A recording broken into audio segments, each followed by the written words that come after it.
Bismillahirrahmanirrahim. Assalamualaikum warahmatullahi wabarakatuh. Selamat pagi anak-anak. Semoga semua dalam keadaan sehat ya. Amin amin ya robbal alamin. Baik, hari ini kita akan melanjutkan ya pelajaran IPA yaitu untuk kelas 8. Nah, yuk diperhatikan dulu. Di sini ada orang sedang ngapain ya? Nah, memegang di dagunya atau di bagian leher. Kira-kira lagi ngapain ya? Ya, itu adalah menghitung ya detak nadinya berapa ya. Nah, kemudian bisa kalian juga di bagian pergelangan tangan. Sudah dicoba? Ayo, dicoba ya. Kemudian di sini ada alat namanya apa? Ya, stetoskop ya. Stetoskop yang sudah digital. Di situ menunjukkan 186 per 116. Ada sistol dan diastol. Nanti kita akan bahas. Kemudian ini ada gambar apa? Ya, jantung ya, detak jantung. Wah, biasanya kalian kalau lagi tergesa-gesa atau merasa takut ya. Nah, itu. Kemudian di sini sering kalian melihat di TV ya kadang, atau pas di suatu acara kadang kan ada ya orang yang sakit. Oh, di situ menunjukkan apa ya? Nah, kemudian ini adalah gambaran dari nadi. Baik, terkait dengan pelajaran hari ini mengenai sistem peredaran darah pada manusia, yaitu kita akan fokus pada jantung dan pembuluh darah. Kemarin kita sudah membahas darah ya. Nah, sekarang fokus pada jantung dan pembuluh darah. Ya, di sini kemarin darah kita sudah bahas. Kita akan fokus pada pembuluh darah, ada arteri, kapiler, vena, dan jantung ada sistem peredaran darah kecil dan besar. Nah, baik. Ya, kita akan fokus pada jantung dan pembuluh darah. Ini ya. Satu lagi dicek. Kita akan bahas komponen-komponennya, sistem peredaran darah, mekanisme dan frekuensi denyut jantung. Nah, komponen darah penyusunnya itu ada sel darah, kemarin sudah bahas ya, sel darah merah, putih, dan keping darah. Untuk jantung di sini ya ada 4 bagian. Ada serambi kanan yang atas ya, pokoknya yang kanan itu serambi. Ada yang kanan atau namanya atrium dexter, yaitu menerima darah yang mengandung CO2 dari seluruh tubuh ya. Ya, yang banyak CO2-nya. Kebalikannya, kalau yang serambi kiri atau nama lainnya adalah atrium sinister, yaitu menerima darah yang mengandung O2 atau oksigen dari paru-paru. Nah, pokoknya yang bagian bawah itu namanya bilik ya, semuanya bilik. Ada bilik kanan dan bilik kiri. Kalau bilik kanan ya ventricle dexter, yaitu membawa darah yang mengandung CO2 ke paru-paru. Ya, kalau yang bilik kiri atau namanya lain adalah ventricle sinister, memompa darah yang mengandung O2 ke seluruh tubuh ya. Kita akan bahas mengenai juga pembuluh darah, nadi, balik, dan kapil ya. Nah, ini mekanismenya ya, ada yang peredaran darah kecil dan peredaran darah besar. Nanti kita akan membahasnya. Ini yang mengandung darah kayak oksigen. Ya, yang kayak oksigen mana? Bilik? Ya, bilik. Bilik kiri ya. Kemudian yang O2 yang CO2 yang kayak CO2 yang bilik kanan. Baik, ini yang peredaran darah kecil ya. Kita bahas ya, ternyata frekuensi denyut jantung itu juga dipengaruhi aktivitas. Kali misalnya habis olahraga atau tergesa-gesa ya, ini juga. Kemudian usia juga pengaruh, jenis kelamin perempuan laki-laki, suhu tubuh, dan keadaan kesehatan. Ini ya yang mempengaruhi frekuensi denyut jantung. Organ penyusunnya yang pertama adalah jantung. Kemarin kita sudah membahas mengenai darah. Yang jantung ini terletak di rongga dada sebelah kiri. Tadi bentuknya seperti itu ya. Berfungsi untuk memompa darah. Berukuran sebesar berapa? Sekepal tangan kalian coba. Nah, sekitar 300 gram. Dibungkus oleh membran pelindung yang disebut dengan perikardium. Ruang di antara membran disebut dengan ya, cairan perikardinal atau sebagai pelumas. Nah, ini bagi-baginya ya. Tadi sudah tahu ini ya. Bedakan tadi arterinya itu bagian vena cava, ada aorta, itu bisa dilihat ya. Ini adalah struktur dari jantung manusia. Nah, jantung kalian ya. Kemudian antara serambi dan bilik itu terdapat katup ya. Antara serambi dan bilik kiri, yang bagian bilik kiri ya, ada berdaun 2 disebut dengan valvula bicuspidalis. B artinya 2. Nah, kebalikannya serambi dan bilik kanan yang berdaun 3. 3 itu kan tri, yaitu disebut dengan valvula epidalis. Itu ya bedanya. Katup ini berfungsi menjaga aliran darah agar tidak kembali ke serambi ya. Ini aliran darah dari dan menuju jantung ini ya. Ini dimulai dari bilik kanan ya kalau yang peredaran kecil. Ini ada bagi-bagiannya. Nah, diperhatikan ya.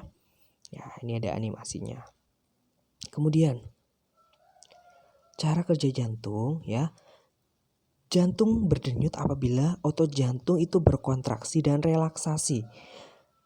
Denyut jantung dapat dirasakan pada pembuluh darah nadi ya, dipengaruhi atau di bawah permukaan kulit dan dipengaruhi oleh usia tadi, jenis kelamin, berat badan jelas ya, kesehatan dan aktivitas tubuh. Kalian habis olahraga atau merasa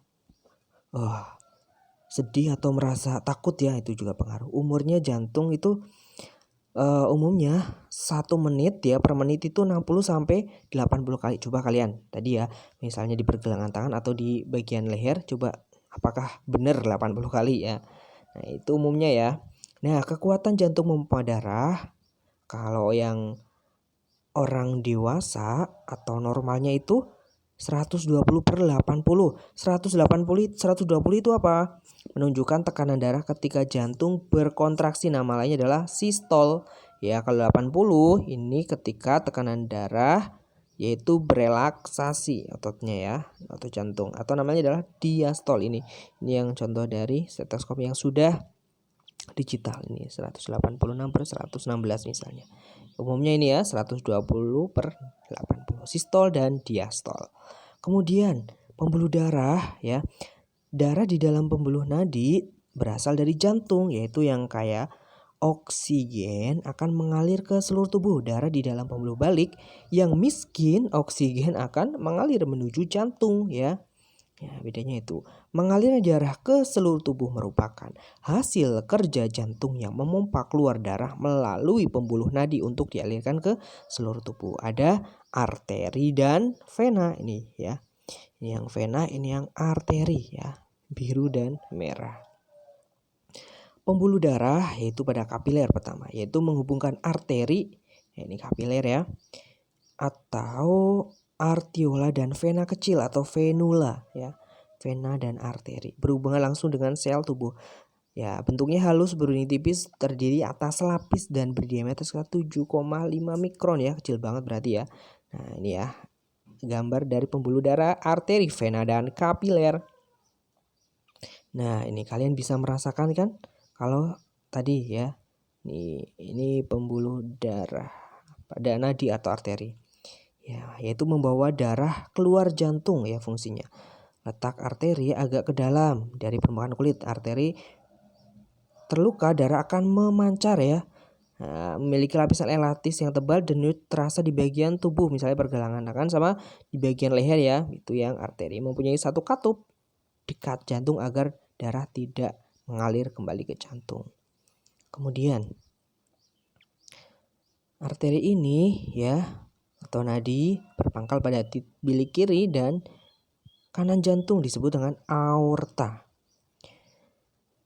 Aorta bilik kiri membawa darah bersih kaya oksigen dan zat-zat makanan sampai ke seluruh tubuh untuk oksidasi biologi. Aorta bilik kiri bercabang menjadi arteri yang terkecil, arteriola.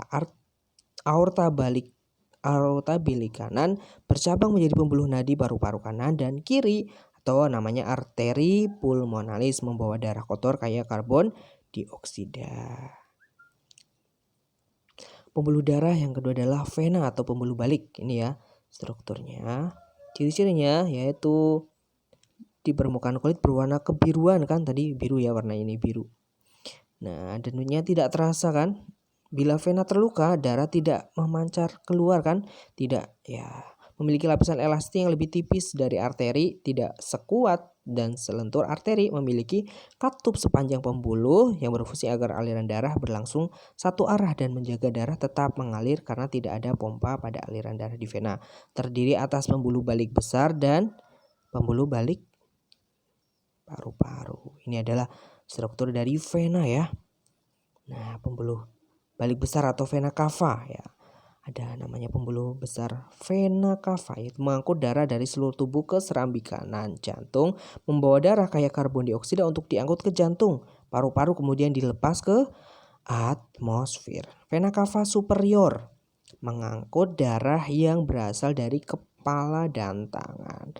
Vena cava inferior, ini banyak ya istilahnya, mengangkut darah yang berasal dari tubuh dan kaki. Ya, bercabang-cabang menjadi pembuluh vena, kemudian bercabang-cabang sampai paling kecil yang disebut dengan venula. Ini ya, ada yang pengen jadi dokter, ya harus tahu ini ya istilah-istilah dari pembuluh darah.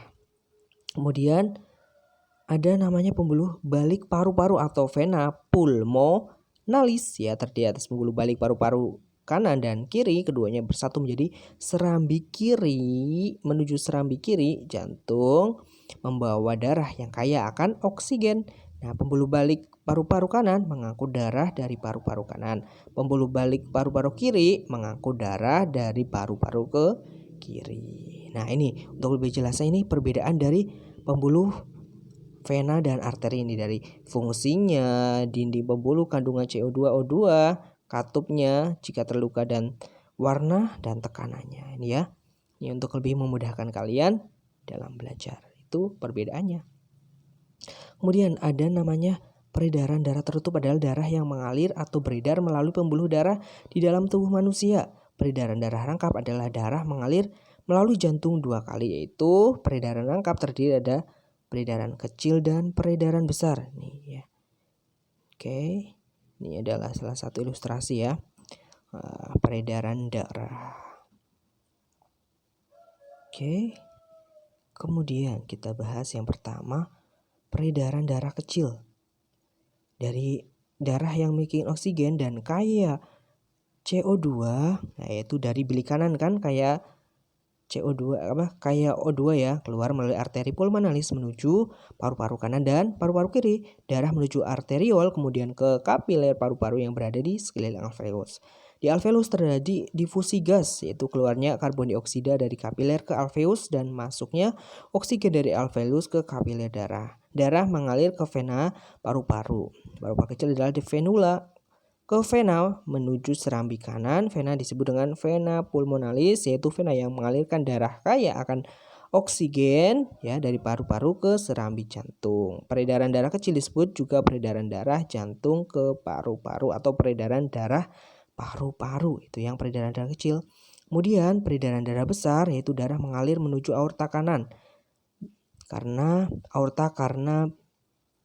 bilik kiri jantung berkontraksi dan katup. Dari aorta darah akan mengalir ke percabangan arteri, ya berbagai organ dari jaringan di seluruh tubuh termasuk ya kepala, badan, ya kecuali jantung dan paru-paru. Di dalamnya jaringan tubuh terjadi difusi oksigen dan zat-zat makanan dari kapiler ke jaringan dan sebaliknya. Setelah terjadi pertukaran zat, darah menuju venula kemudian ke vena dan kembali ke serambi kanan. Peredaran darah besar ini disebut dengan peredaran darah dari jantung ke seluruh tubuh dan kembali lagi ke jantung. Ini ya prosesnya ya. Nah, dari bilik kanan. Baik. Kemudian ada lagi sistem peredaran jantung ya. Pembuluh darah besar aorta memiliki 2 percabangan menuju jantung yang disebut dengan arteri koronia yang berfungsi mengalirkan darah kaya oksigen dan zat makanan untuk metabolisme otot jantung. Setelah terjadi pertukaran zat antara kapiler dengan jaringan, darah menuju vena koronia dan kembali ke jantung. Nah, sistem peredaran ruang jantung ke jaringan jantung kemudian kembali lagi ke ruang jantung disebut dengan sistem peredaran darah jantung. Tuh. Nah, ini untuk lebih singkatnya ini ya. Ini peredaran darah kecil, ini yang besar. Ini kan dimulai dari bilik kanan, kemudian ke paru-paru dan terakhir ke serambi kiri. Kalau ini jelas ya. Dimulai dari bilik kanan, bilik kiri ya. Nah, ini adalah prosesnya. Sampai ke seluruh tubuh dan kembali lagi ke jantung. Baik, terima kasih. Tadi mengenai pembelajaran ini mengenai sistem peredaran darah. Pada manusia kita fokus pada jantung dan pembuluh darah, ada yang besar dan kecil. Nah, betapa pentingnya kesehatan ya. Sering kan terjadi gagal jantung dan lainnya. Ayo mari kita jaga jantung kita. Tetap jaga kesehatan. Yang pengen jadi dokter ya belajar ya ilmu biologi dengan baik. Terima kasih. Assalamualaikum warahmatullahi wabarakatuh.